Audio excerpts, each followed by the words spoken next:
occipital. On voit, quand on le renverse, bien sûr entre les deux hémisphères cérébraux, on retrouve la fissure inter-hémisphérique. C'est dans cette fissure inter-hémisphérique que la faute du cerveau vient se placer. Vous vous rappelez un petit peu la faute du cerveau, qui est une structure, un prolongement de la ture mère. Alors la faute du cerveau, une cloison sagittale qui s'insinue et qui sépare les deux hémisphères. Nous avons également une autre cloison, horizontale, on l'appelle la tente du cervelet, d'accord, qui sépare les hémisphères cérébraux du cervelet. Alors, la tente du cervelet s'insère sur la face postérieure du cervelet, la faute du cerveau sépare les deux hémisphères. Ensuite, on voit et on a vu déjà l'arachnoïde, celle-ci c'est l'arachnoïde, celle qui tapisse la surface du cerveau sans pénétrer, sans s'insinuer dans les sillons. Il n'y a que la primaire qui suit tout le relief de l'écorce cérébrale et qui s'insinue en fait, qui suit en fait cette substance nerveuse.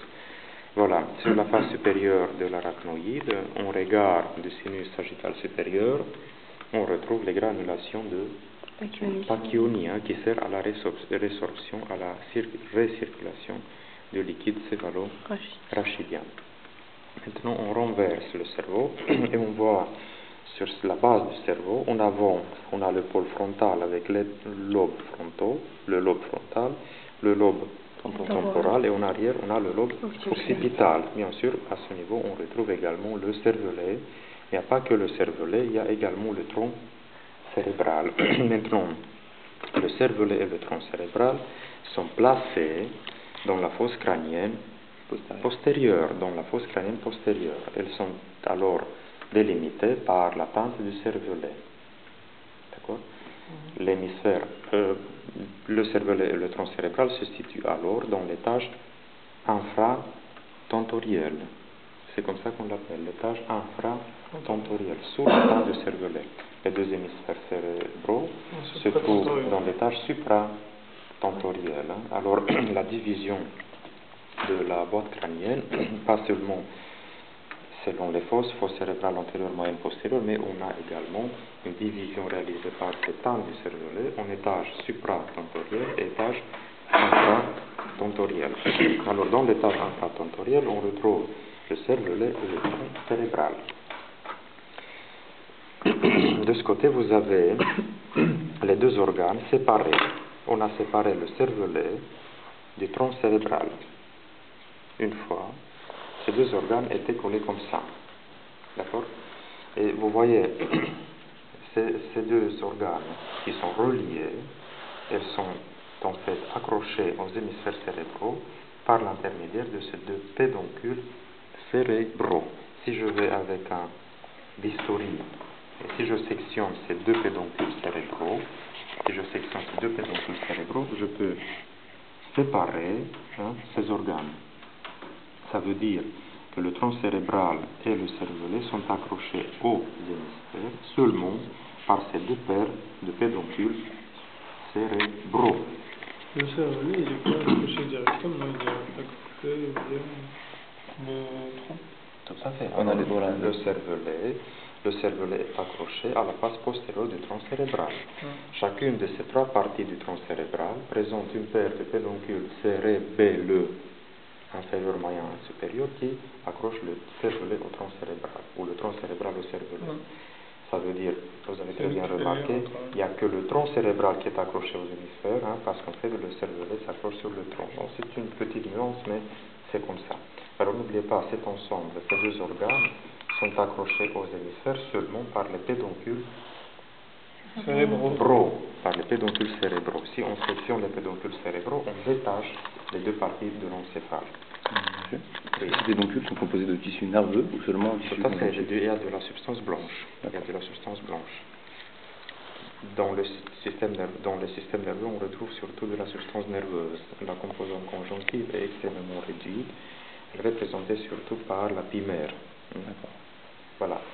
Mais on retrouve dans le système nerveux que de la substance grise ou de la substance blanche. Que du tissu nerveux.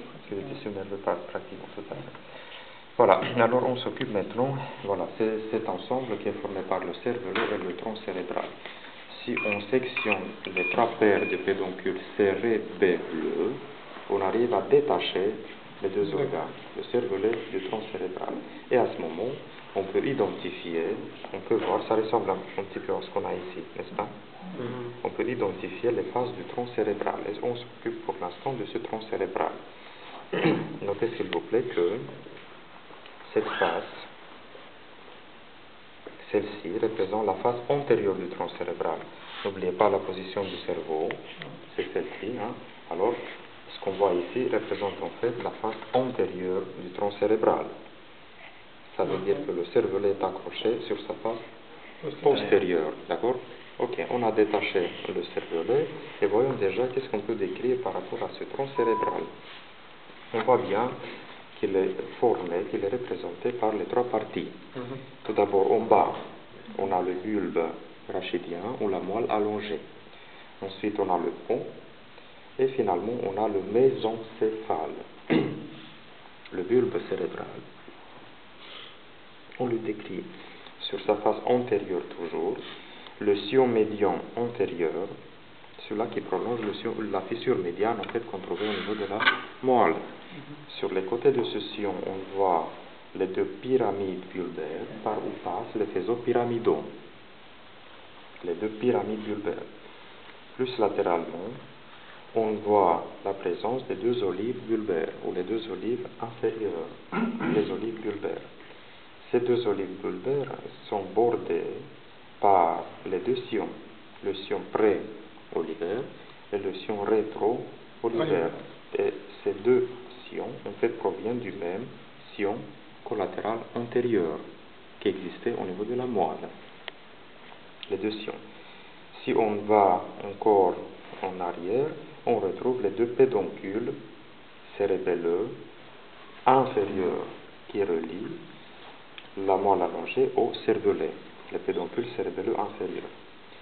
Toujours face antérieure. Bon, le bulbe rachidien, je vous ai dit, sa limite inférieure est représentée par le plomb du foramen magnum, parce qu'au-delà du foramen magnum, on retrouve déjà la moelle épinière. Ça, c'est grossièrement, si vous voulez qu'on soit plus précis, il faut dire que la moelle allongée commence au niveau de la première racine cervicale, du premier nerf cervical, qui se situe un petit peu sous le plomb du foramen magnum. On n'a pas en fait une séparation exacte. Non, pas du tout. Voilà. C'est pas arbitraire, mais alors on considère que c'est le plomb du foramen magnum qui sépare les 2 parties, mais pour qu'on soit plus précis, alors c'est la première racine. Où est-ce que cette racine se trouve? À 1 mm ou à 2 mm exactement sous? De toute façon, elle se trouve sous le plomb du foramen magnum. Ça, c'est variable. D'accord? Très bien. Alors, la moelle allongée, là, sa limite inférieure, on a dit, sa limite supérieure est représentée par le sillon bulbo-pontique. Le sillon bulbo-pontique.